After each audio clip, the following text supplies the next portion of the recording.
Hi and welcome. In this video I'm going to teach you how to add vignette effect in your video. So already I opened few footage. I will add vignette effect in this video. Go to the project panel, click the right button, new adjustment layer, new adjustment layer, click OK. Select the adjustment layer, click, drag and drop into here. This first clip half and last clip half. So you need to select the adjustment layer, go to the effect, type,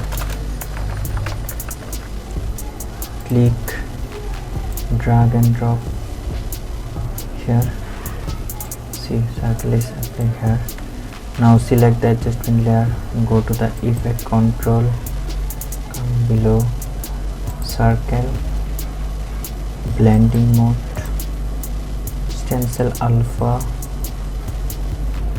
increase the radius point, increase the radius how you want, increase, okay, that's okay.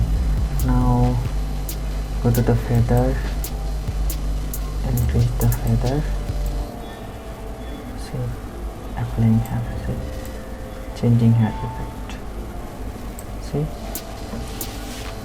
yes, play.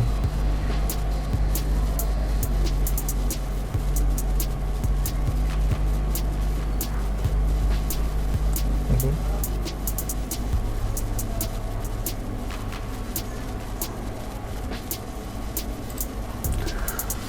Hope this helpful. Thank you for watching. See you in the next tutorial.